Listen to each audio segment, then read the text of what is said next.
good to go on the electronics? I believe so.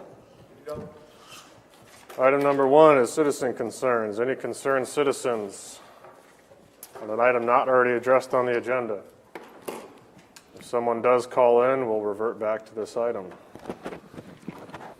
Moving on to item 2, I'll move approval of the agenda. Second. Second by everyone, but give it to DeWitt. Hearing no discussion, all in favor say aye. Aye. Those say nay. Passes 4-0. Items 3 through 6 constitute a consent agenda of routine action items to be considered by one motion. Items pass unanimously unless a separate vote is requested by a board member. Item 3 is approval of the minutes of the March 17th meeting. Item 4 is approval of the claims. Item 5 from Human Resources is the approval of the memorandum of personnel transactions. Item 6 from Secondary Roads includes A, approval of a permit to work in the right-of-way for David Widman. B, approval of a permit to work in the right-of-way for Doyle Turner. And C, approval of the underground utility permit for Mid-America Energy. I'll move the consent agenda. Second. Second by Radig. Hearing no discussion. All in favor say aye. Aye. Those say nay. Passes 4-0. Item 7 from Secondary Roads, County Engineer Mark Nera.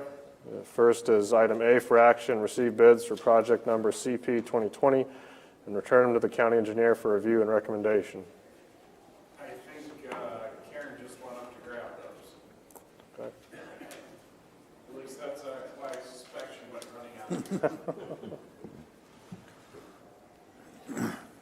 I do know that we received some bids, so.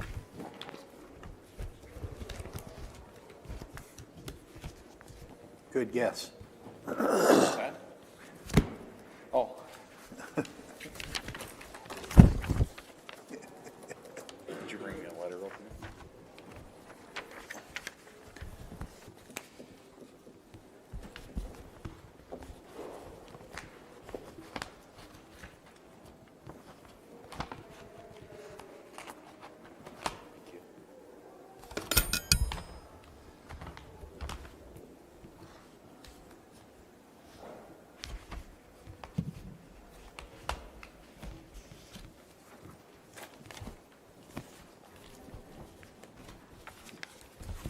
Our first bid is from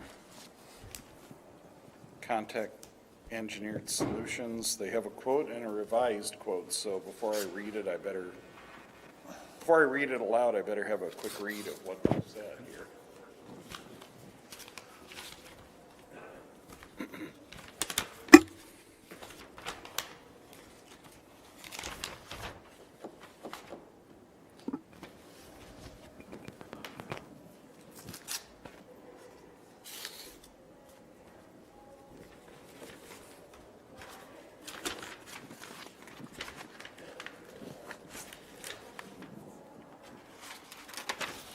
Well, I really don't like the revised one better than the first.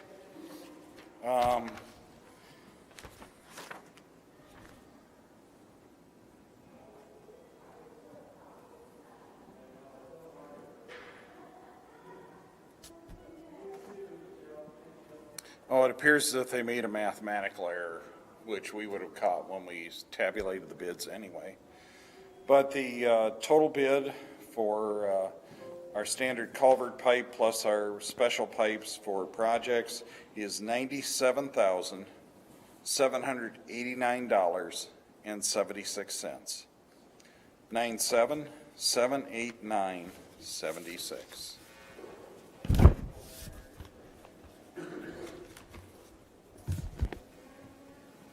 And that was from Contact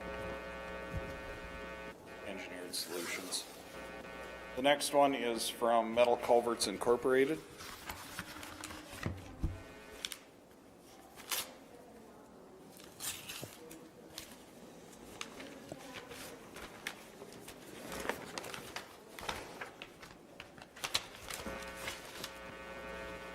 Their total bid is $86,261.40.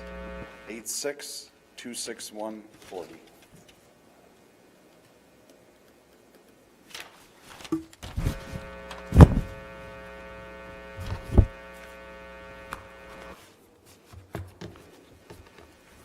final bid is from True North Steel.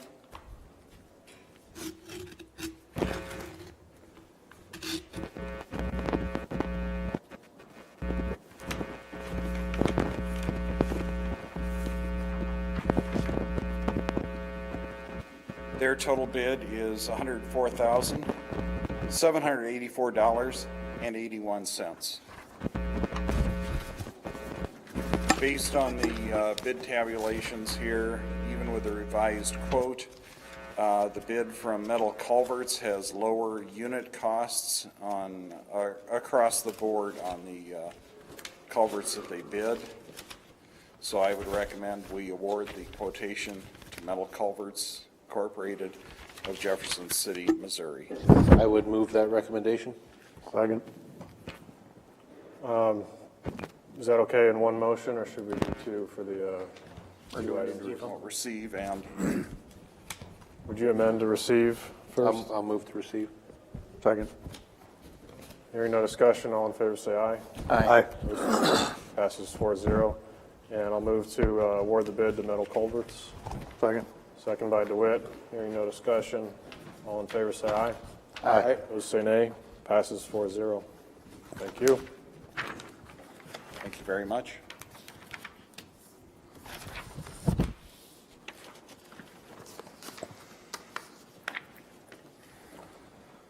Item 8 for action is due to COVID-19, the board will be discussing various issues and may take appropriate steps for protection and safety of both the community and the county employees.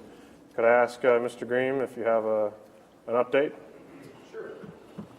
Since I know there's lots of places that would probably like to have you with them right now. Kevin Green, Director at Flint District Health Department. As was announced last week and we were notified late Saturday night about our first COVID-19 confirmed case in Woodbury County. It was followed up the following day with the second case. The first we did with the press conference and released that to the media. The second one, we went ahead and just sent out the information. One of the reasons we looked at doing that is we did do the due diligence and notification, but I think at that point it is important. It is something we need to watch, but what we really want to focus individuals back on the things that they can personally do. So we want to continue to provide that. In addition, for future, what we're looking at doing, because with the advancement of social marketing and media, we will between 8 and 9 every morning, we will provide an update. This will be the process we'll use for announcing any future cases, and then just the data that we're able to release related to that. And then we're also looking at every afternoon putting in a public health message that's out there on Facebook to be sharing. Currently, we're looking at just to enact good public health practice. We have had one television station step up to offer some sort of enhanced sort of camera feature that we would be able to do these news conferences remote, but the video footage would be available to all news stations. One of our concerns is every time we do that, we have 12 to 15 people, and we try to spread them out in a room, but it's probably not the best example to set related to public health practice. So we've been thrilled with that sort of work. The EOC has been activated on a limited basis. If any of you were out there during the floods, it was on a daily, kind of a 24/7. With this type of situation and a lot of being public information, education, and not having the need to move a lot of assets and resources, we are meeting daily at 11 o'clock. And that's where those entities touch base to talk about what's going on in the community. We provide a situational update, and we're enacting some plans to take a look at some future opportunities for expanding testing. Internally, we've been doing a lot of consultations. We're trying to figure out just exactly with guidelines, and one of the things is every time the governor has a press conference, they're announcing some things. Saturday took us by surprise with the new travel restrictions. So I did get together a form that I sent out to Matthew and Melissa Thomas, just kind of related what are the new things that were included in there, just to make sure they were aware of it and some of the information related to that. So we're working schools now that they're out of session. They've kind of taken on their own as far as food distribution. We're thrilled with the work that they're doing. That's the positive. It's the right thing to do. That's been with no intervention from us or requests. That's been their self-motivation. They're taking care of their students, and also with the online learning. Working within the healthcare community, there's just a lot of the question about the testing, but the thing is that with the limitation in the number of tests available, we have to come back that it's a provider really documents the medical necessity of having the test. So they're looking at meeting specific criteria, and they're the ones that then will be doing the orders. And so we really, anyone that's concerned about that, we can't answer the question whether they should or not. We have to direct it back to the medical provider because they're the medical authorities related to that. Some of the other work is within the area. For example, I was not thrilled about some of the impacts on the businesses, but yesterday I was a little concerned. I had done some conversations with mall management, just related to some areas we'd heard that people were gathering above the acceptable amount and kind of asked them to take a look at some proactive things. Yesterday about 2 o'clock, I thought, well, I'm going to go do a walkthrough and check, and it was just amazing. I haven't been to the mall in a while, but there was maybe 15 people in there. And then later on the day when they announced they were closing. But we had been reported there was one where a lot of our young people were congregating in groups of 20, 30, 40, and 50, but they're not in school. They're looking for something to do. So anyway, we're trying to monitor and work with food establishments, taking a look. We're still doing some of the inspections in that, complaint follow-ups. We're still looking at maintaining that. Internally within our services, just like you've struggled as a county, what's right? We've pretty much moved to an appointment base only. With the appointments, but then we've also been able to make some changes that have gotten exceptions from the state. So we still have WIC services occurring, however, there's no longer the face-to-face requirement. They can either be telephonic or virtual for doing those appointments, and those individuals won't be required to come into a facility. Immunizations, we're taking a look at triaging those. One of the other things with the quantity of water testing we do, we think that's a very important service to ensure that we have safe, drinkable water. So we are maintaining and continuing that. You enter into our building, we've got signs posted. We just basically have staff member posted there for anyone that comes in, confirms that they're there for an appointment or some other service, and just simply ask, do you feeling well, any history of this, that type of stuff. And if they report that they aren't feeling well, we work with them to get an appointment rescheduled or whatever it would be, but we're looking at continuing with the services. So those are what we're doing internally. Some of our home visitation work in there, those are either through virtual visits or we're also triaging those to take a look at just recruiting because those are the vulnerable populations. So there's a lot of strategies that we're incorporating. We feel the need that we need to make sure our residents are being served in some capacity.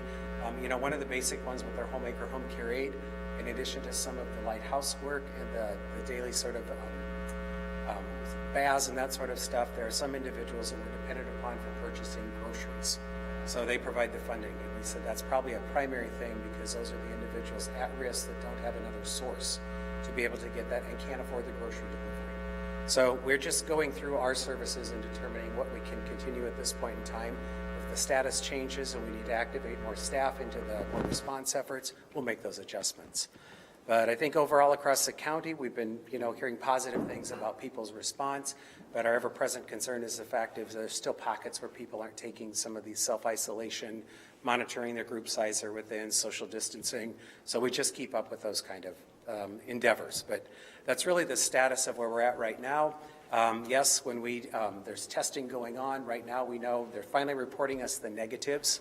So there have been over 200 Woodbury County residents that have actually been tested. So it's not the absence of it. It's just that at this point in time, we've got about 2 confirmed cases. We know that's going to grow. We recognize that. But I think it's kind of minimizing the panic that occurs within that and assuring individuals that's what we do on a regular basis. So I came today. I didn't know if you had any specific questions or things you were contemplating and that, but we've just spent a lot of time in conversations, email communications, and that's part of the work that we do. Can you talk about the travel recommendations state to state, given the fact that there's states that are in lockdown, there's states that are more dangerous than others, and yet all 50 states have cases? What was the governor's The governor's recommendation within that is to really require anybody that goes in an out-of-state travel status that they return home, that they will isolate for 2 weeks. That was Saturday. On Sunday, there was a webinar for local public health. I said, okay, we're in a tri-state area. We have employees that live outside the state.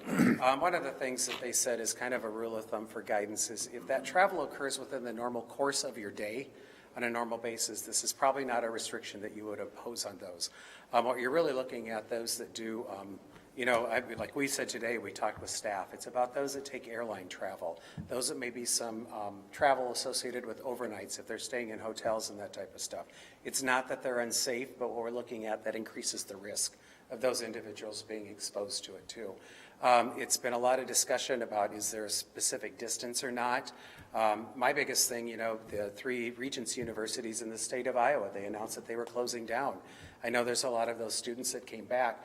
My concern isn't necessarily the adults or the parents maybe traveling to do them. It's what are those students going to do once they're back here? Because they're social, they have a potential to congregate, that type of stuff. It's kind of looking at some of those for behaviors. But with the travel limits, we are, as far as even in domestic travel and that, airlines, those are things that you don't always control. We did have the other difficulty that came about with this is you may have had employees in travel status when this change was made. And so how do you handle that when they return? Because right now my philosophy is I educate staff about what the expectations will be, and if they haven't left, it's their choice to decide. If they come back and it's determined that they need to take an additional 2 weeks off and self-isolate, but that's because we are an essential service, then they have to know that before they go. But those that were already gone and they get back, then we're also working with them. So that's part of what I think you have to do in just sort of your decision-making, kind of like how you're going to handle and triage that. How would your staff handle someone that went to New York for 3 days, for instance, and came back? Came back, what we would do first off and foremost, the conversation would be that we require everybody that's in travel to do monitoring of their health. So it's a temperature taken in the AM and the PM just to make sure there's, fever is one of the things we say kind of as an indicator.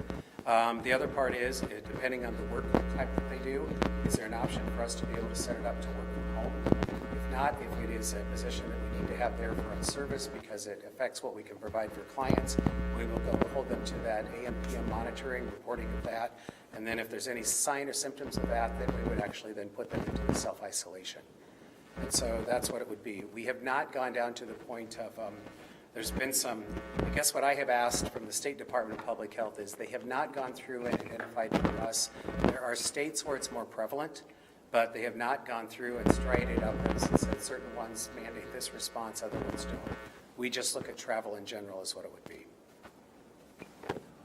So you recommend do what you can to accommodate, but unless there's symptoms, you're not?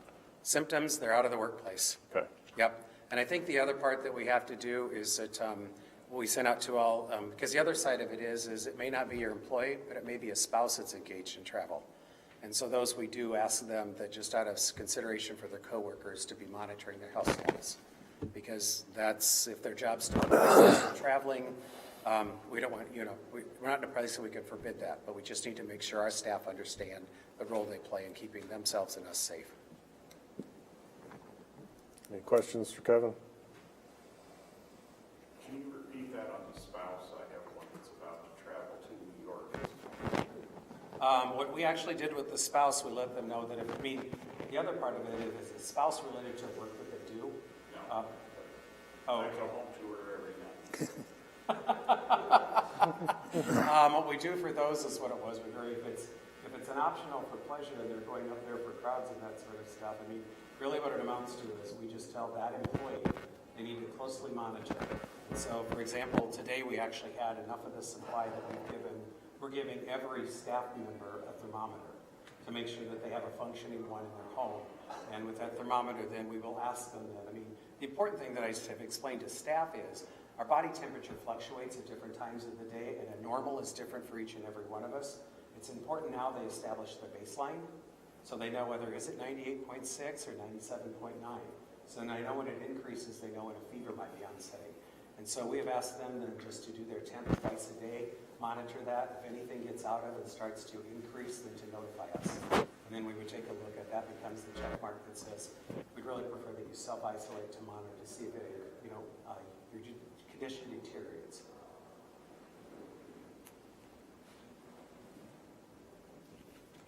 So yes, I just wanted to be here. I saw it was on the agenda. I didn't know if there were specific questions or things you were contemplating. And so I thought, well, being present.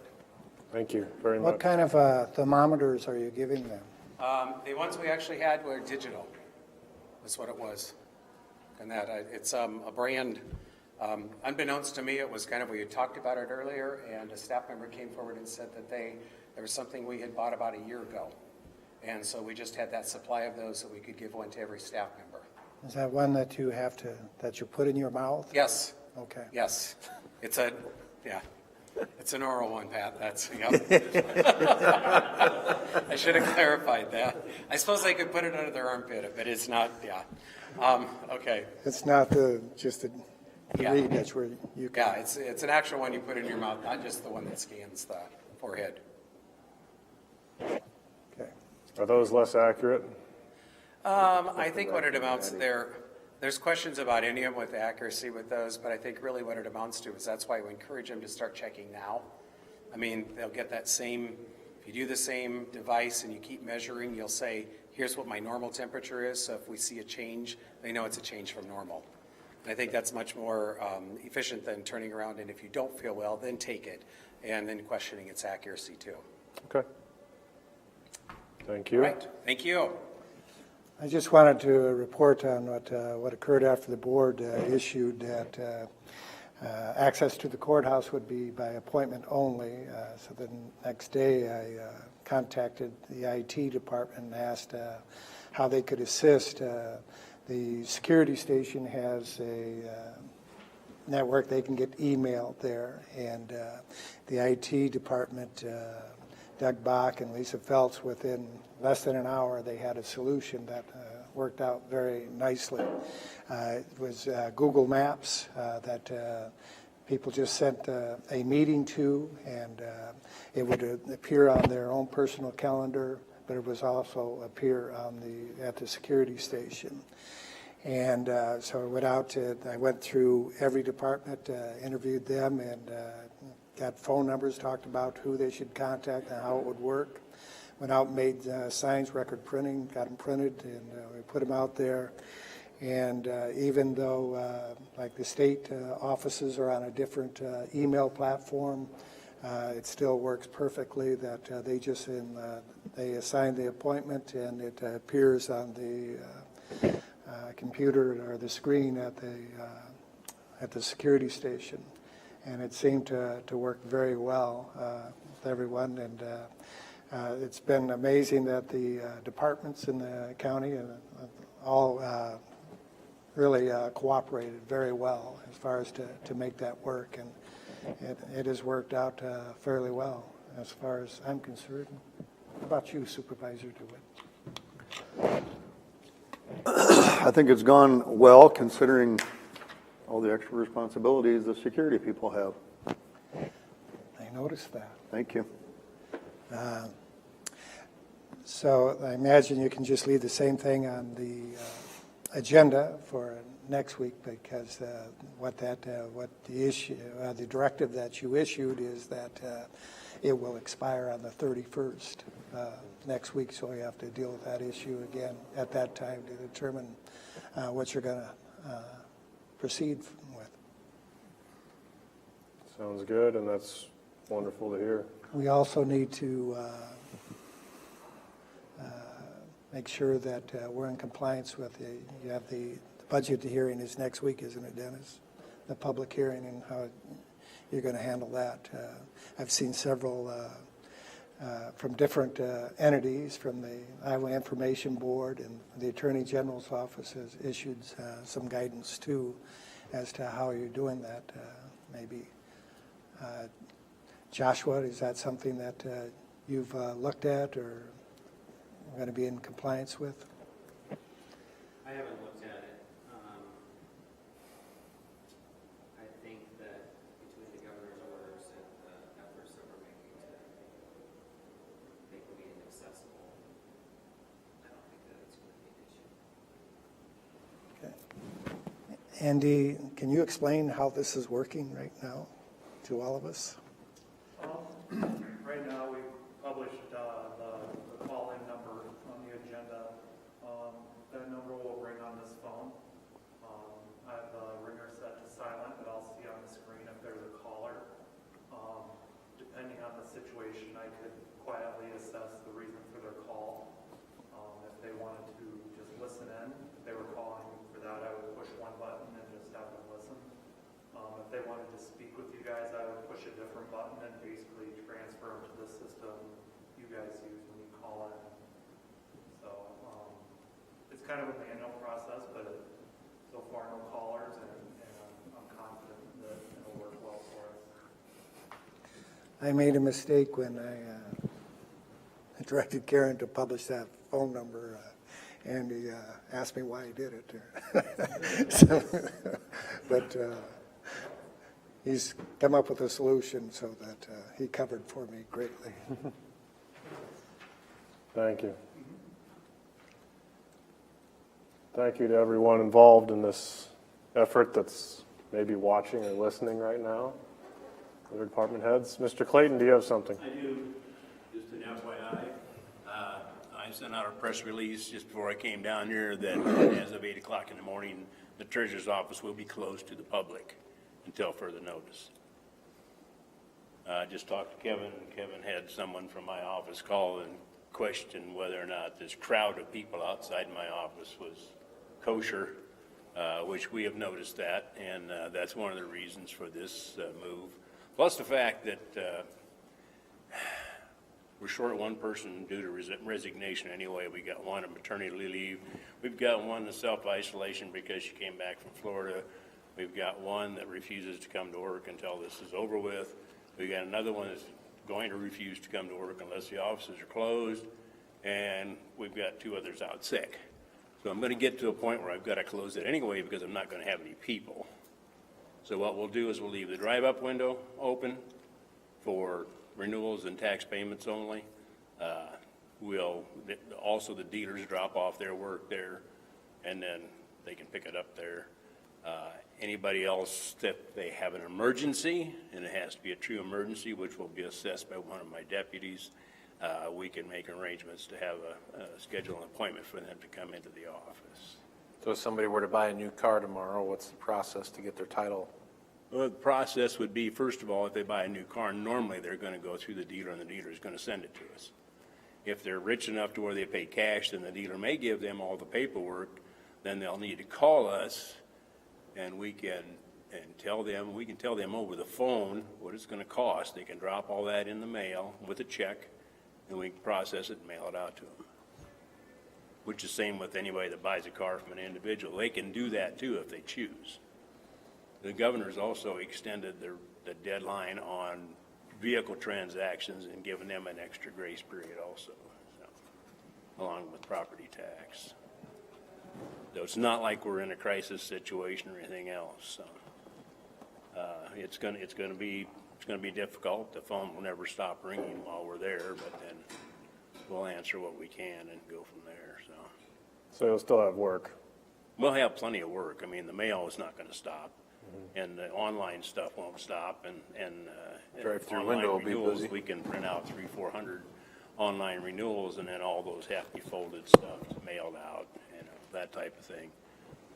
Tax payments are going to be rolling in. Those all have to be processed. Money has to be counted, taken to the bank, that type of thing. So, Are there things at the drive-up window that may take longer than others where it would hold up a line? we're not gonna allow that to happen. We're gonna just do like we've always done. It's for renewals only. Okay. People are gonna want to do their titles there. That's not gonna happen because that can be a 15-20 minute process. We'll have traffic lined up down to the Hard Rock down there if we do that. So, it's not gonna make people happy, I'm sure, but none of this makes anybody happy, so. What changed your mind? The crowd's outside the door, for one thing. We were watching that too, and my people have to deal with that face to face with these people. And you try to tell them to spread out and not stand on top of each other, then they get hostile. So, So they just moved outside and stuck together. yeah. So, they wouldn't. They're all afraid that they're not going to keep their place in line, so they're all crammed up against the door and all that kind of stuff. So, it's just best, I think, all the way around. I've been checking with other counties, probably all but about 14 counties have closed the treasurer's offices have closed their offices to the public. So we were one of 14 that were still open on a limited basis. And I noticed another one today, they're closing their offices and they're sending all their people home with pay. They're not even going to keep people in the office. So there's a few of them doing that, or there are a few of them are, letting some of them go and paying them and keeping others on, because it will be tough to keep enough work for everybody if everybody shows up for work. Because with no customers in there to deal with, it'll be a challenge to keep everybody busy, but we'll do the best we can. Do you have a time frame?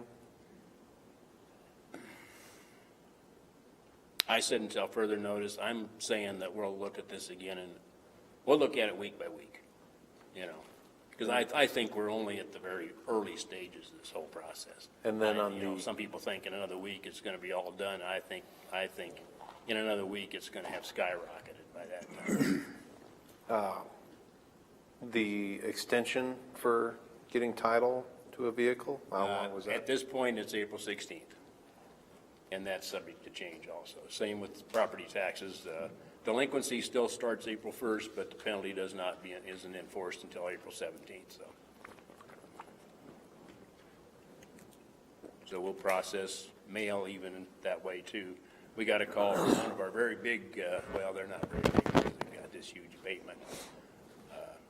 CF Industries called us and said all of their corporate officers are closed, so they don't know if they can pay their taxes on time or not. So, and that's going to be more and more happening more and more all the time, because I'm sure there's corporate offices all across the country that are closing.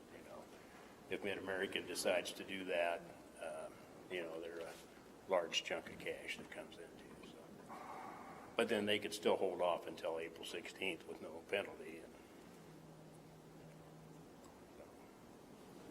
And apportionments are done on the 15th of the month, so there's going to be some people next month, some taxing bodies, schools and cities, that are going to get a much smaller portion of the pie than they used to next month, is my guess.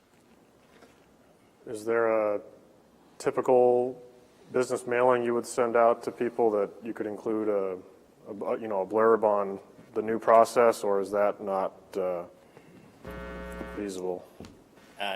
Yeah, I mean, you'd have to notify everybody in the county, basically, and I don't think we mail out 60,000 tax statements every year. I don't think we want to mail out 60,000 notices and then that doesn't include everybody, because that doesn't include the other residents that don't pay directly property taxes. So. But I mean, within that mailing, like another sheet? No? Well, we could, but I mean, hopefully by the next time we have to do a mass mailing, that this will be over with. When would that be? When would that be? Yeah. That would be in August. Okay, yeah, hopefully. We'll send out delinquent notices come May 1st, but hopefully that'll be a limited number. It's usually in the $3,000 range. People haven't paid their taxes yet, so that's a pretty limited number. We could probably get a stuffer in renewal notices, but that would be, you're looking at least a month or better delay on that. So hopefully by that time, we're back to some semblance of normal. If only there was a way you could have 2 drive-up windows. What's that? If only there was a way you could have 2 drive-up windows. Yeah, well, we're lucky we have one, They can get some Chick-fil-A people out there. And Yeah, exactly. And the Anthony little courthouse, we've closed that to the public also. So there'll be somebody out there. We'll take work out to them on a daily basis, because we have one of the people that lives in Anthony, so she'll take work and pick it up on a daily basis to make sure they've got enough to keep them busy. That's going to be a hard one, because those people aren't used to mail, and they don't do internet and that type of thing. So a lot of those people don't even have their statements when they come in, and we have to run statements for them again and everything. So it's going to be a challenge, but we'll get through it.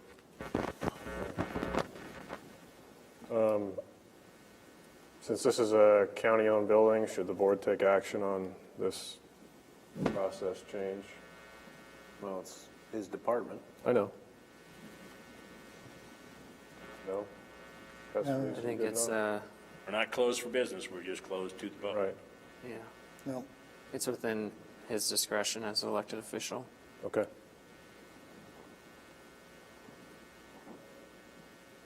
Any questions for Mr. Clayton? Good luck. Thanks. I also wanted to report on the, as you heard, the Secretary of State postponed the special election that we had. He called about an hour before I made the announcement and asked for my input. I told him that I felt that we had a pretty good plan in place. You just put them in the mail. Because we just put them in the mail, and so they arrived. He postponed it on Friday. Everybody got their request form on Saturday, so it caused a lot of confusion. We're trying to get it out through the media that those requests are still good. They can mail them in, and we ordered 10,000 ballots. For a special election, we usually estimate around 10% turnout, which would have been about 5,700. We've started to get a lot of those request forms in now, and we will, as soon as the ballots are printed, we will fulfill those requests, and we will send them out, and then when the ballots come back in, we'll store them to be counted at the election on July 7th. We also have been talking about the primary election. The Secretary of State has extended the early voting period from 29 days to 40 days, but it does limit in-person absentee voting to 29 days. In our notice, and what we will plan on doing for the primary election is the same thing, is that we're asking people to refrain from using those services. The only folks that we really need to do that are folks that if they want to vote early and they want to use accessible equipment, they can call our office and make an appointment to come in, and we'll assist them in that manner.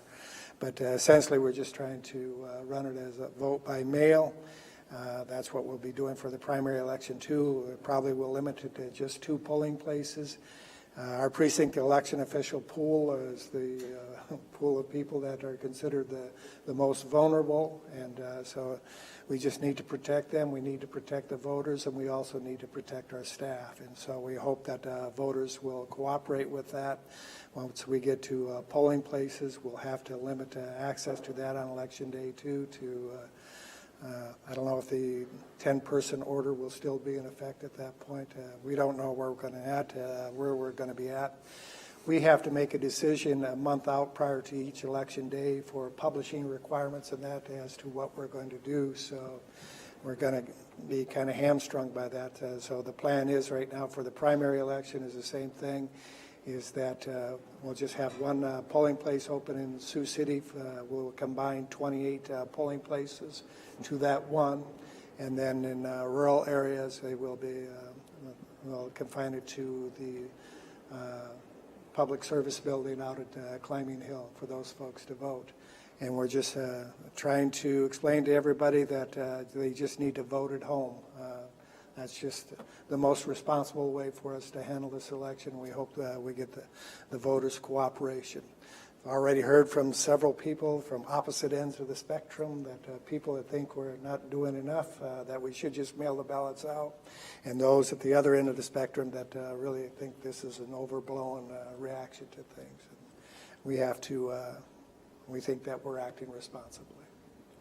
For each of the elections coming up, do you think the number of precinct election officials you'll be using is like a quarter of a normal election? Or I was just comparing to what we were going to do for the special election. We were going to use 86 precinct election officials countywide because we were just going to use 13 vote centers in Sioux City and open all the polling places in rural Woodbury County. Rural Woodbury County, election day is more of a social outing out those folks. They don't really want to vote by mail. They like to go to the polling places, and it's really kind of a social outing for them. But we're not going to be able to do that. So we'll have 7 precinct election officials, well, 8, because of the primary election. You have to have rotation, so each ballot will be reported by precinct. So with the equipment that we have, a precinct election official has to stand by that machine and select the proper precinct for everyone that gets a ballot. They come up there with an eligibility slip. They'll tell them what precinct they are. The precinct election official will select that style, and then that will be how the machine accepts that ballot. So it's a little bit different than when we just use vote centers. Vote centers are not something that are allowed in a primary or a general election.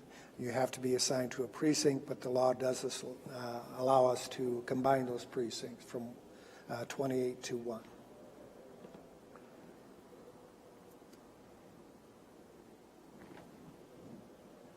Any other updates on this topic?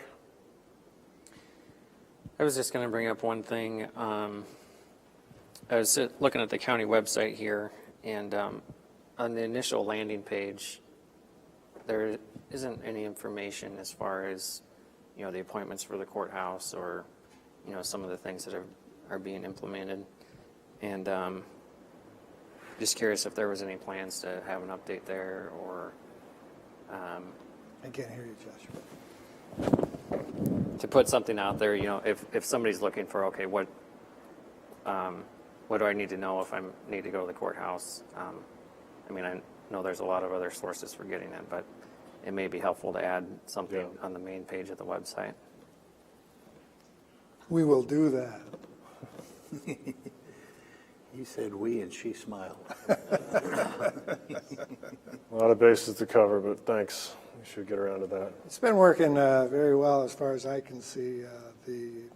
Most of those folks, when I talked to the departments that I went to, they said a lot of that stuff they could handle online, so when people come in, they can call that department, and a lot of the times they don't even need to go to the office to make that appointment, but if they need to come in, they've been pretty, they've been able to make appointments pretty much immediately to go in and get their business taken care of. The fines, they've set up a collection box out front there that they've been able to use. The security staff has performed admirably under these conditions.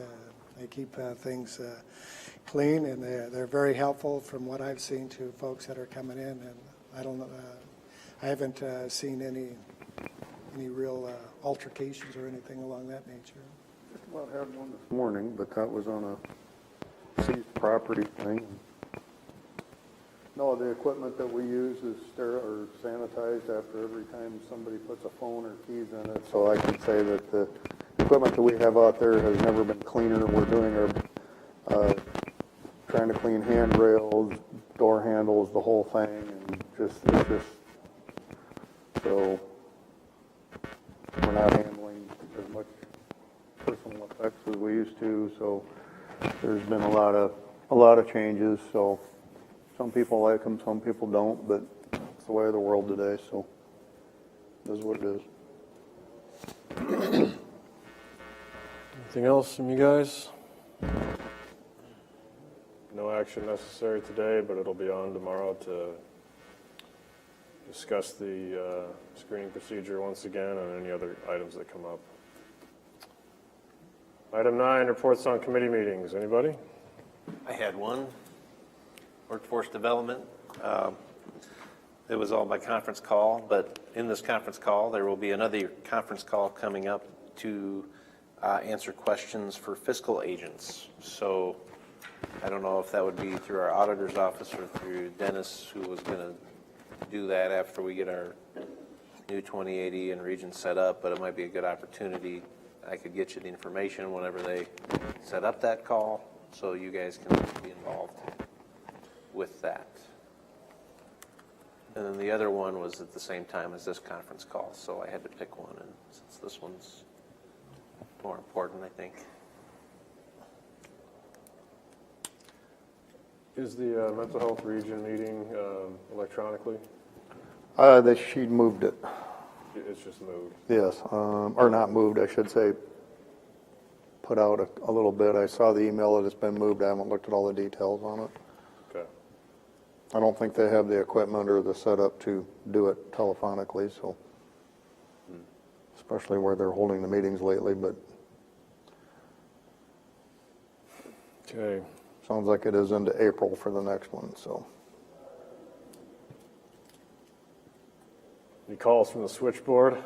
No calls. No calls, all right. Any citizen concern? I think we already answered that. They would have called in. Item 11, any final board concerns? Yes. Matt Wells from DGR sent me a test run basically, and Dennis has probably looked at it closer than I have, for the 2080 between the city and the county regarding the new law enforcement center. I need to go over that in more detail with Dennis, unless you have better answers for that, Dennis. You just need to look at it and report back to the authority and the board. Now, that was sent to me because I'm on the authority, but that's an agreement between the city and the county, not the authority, so So you'll handle putting that on the agenda, Dennis? As soon as we get it, All right. that involves anything outside the site. Inside the site authority, outside the site board. Okay, and city. Yeah, the city has said good. Any other board concerns? All right, we're adjourned. See you next week. Yeah.